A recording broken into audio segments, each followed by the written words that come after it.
Hey everyone, it's Pearlescent Toys back in today's video with another Star Wars The Black Series action figure review, and today we're looking at Darth Vader from Star Wars A New Hope. Another re-release under the Galaxy Art Mural line, although this one isn't as controversial as The Mandalorian that I reviewed previously. Overseas and like Canada got this figure in their archive line, but now we are getting it again in the main line. Here's the side art, and then here's the back of the box. During the Galactic Civil War, Darth Vader set out to find the Rebel Alliance's secret location and retrieve the schematics of the Empire's ultimate weapon, the Death Star. Barcode? Alright, let's open this figure up.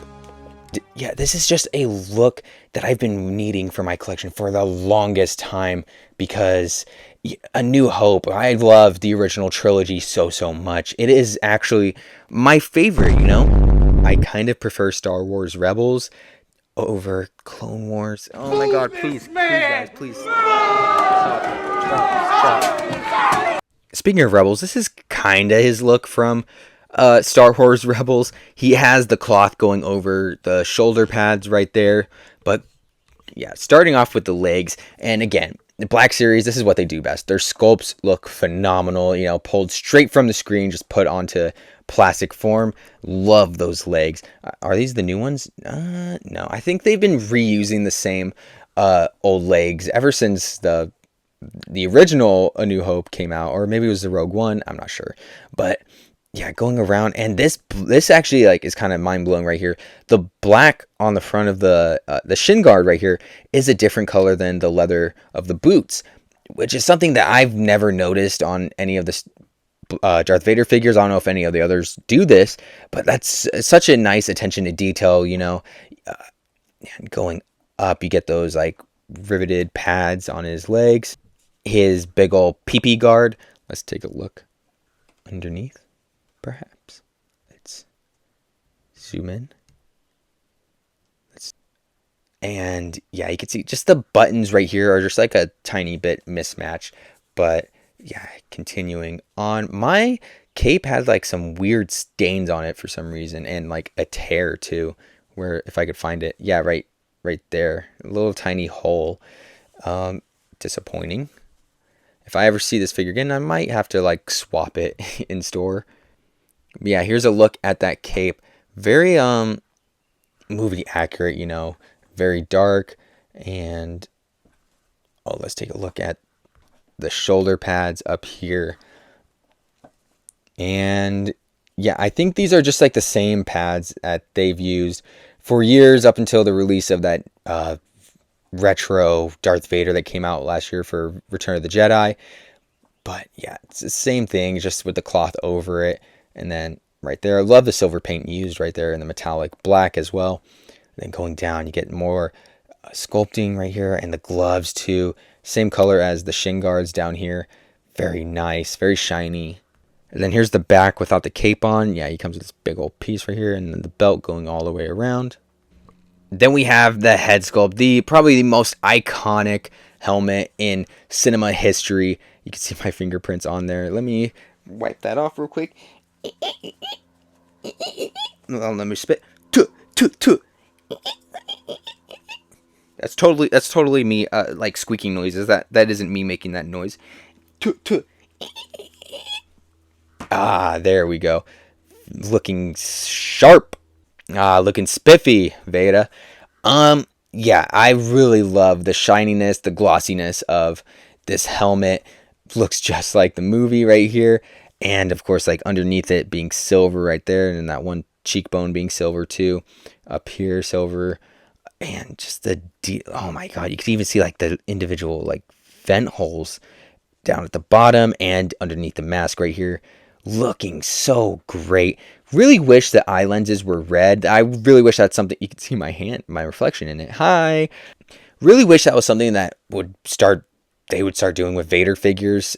Just a tiny bit of red right there, so it's like reminiscent of Rebels or of A New Hope. But yeah, and here's it from the back. Oops, got some like lint on there. Oh, it goes silver all the way around the neck. I didn't know that. But yeah, very, very cool right here. For accessories, Vader, of course, comes with his iconic lightsaber. The black and silver just looks so good, and love the detail on that.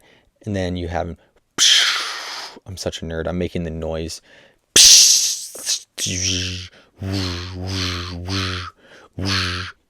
But yeah, this is pretty much the only accessory he comes with, and it has a hook at the end right here that you're able to hook onto this little latch right there and have him stored off to the side when he's just doing like neutral poses.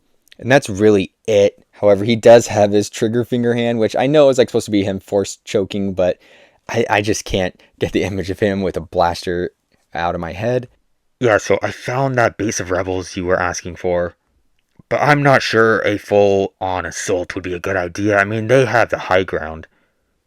They have the high ground, the high ground, the high ground, ground, It's over, Anakin! I have the high ground!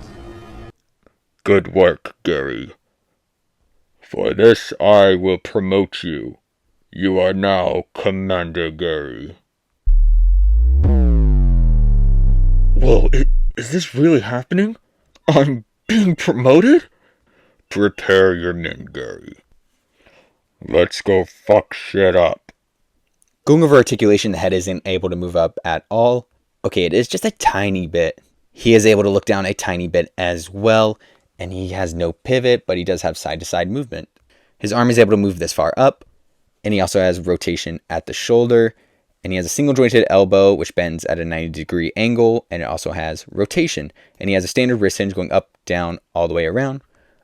He also has a lower diaphragm joint, allowing him to bend this far back, and not really any forward. And he doesn't really get pivot right there, but he does get some side-to-side movement. Next, his leg is able to kick out this much, go out to the side that much, and go back a small amount. He has upper thigh rotation, a double jointed knee. Let's see how far it's able to kick. With all this stuff out of the way, boom, able to kick him his own butt. Then his foot is able to move this far down, this far up, and then he has some... For size comparisons, here he is next to Obi-Wan Kenobi and Han Solo, Luke Skywalker and Princess Leia Organa, R2-D2 and Ahsoka Tano from Star Wars Rebels. And then we have a Rebel Trooper and Grand Moff Tarkin, and you gotta forgive me for all this dust. It's been such a long time since I moved these guys on the shelf. Oh my god, look at all that dust. This is so embarrassing. Yeah, here's A New Hope Vader next to Rogue One and Empire Strikes Back. Very big difference between these two, you can tell. However, these two are like exactly the same. I'm definitely liking the glossiness of the helmet on this much more than this one, which was a bit more dull. If anything, I'll probably turn this Vader into my Rebels. Just paint this little box up. Yeah, it shouldn't be too much work, but yeah, there's the difference between those. And then here we have him next to Obi-Wan Kenobi and Return of the Jedi. And this is what I'm talking about. This is what I like. I want to see this color eye lens on every Vader going forward. I think they absolutely nailed it right here. Too bad the mask kind of sucks. But yeah, I just really wish that had been translated over here. Obi-Wan Kenobi is kind of doing it, but it isn't as vibrant as like that one right there. Yeah, this one looks amazing. And yeah, you can tell like not a whole lot of difference in all the box compartments and stuff here. It's just that the cloth goes underneath the shoulder pads for Obi-Wan. Same with over here, except like the colors are different. Yeah, very cool. Very nice attention to detail. I don't know if it's just like continuity errors like constantly plaguing the Star Wars franchise, or if they intentionally make Vader's design just a tiny bit different between each appearance in any type of media. Because like you notice that, right? Like he just like he changes so much. Very cool. Last but not least, here is A New Hope Vader next to Duel's End Darth Vader. This is you versus you when you don't have the high ground. Now here he is next to Morbius and Commander Gary. Congrats on the promotion, dude. And last but not least, the Marvel Legends Spider-Hams. Alright, time for my final rating and my overall thoughts. I think I'm going to give this figure a final rating of 8 out of 10.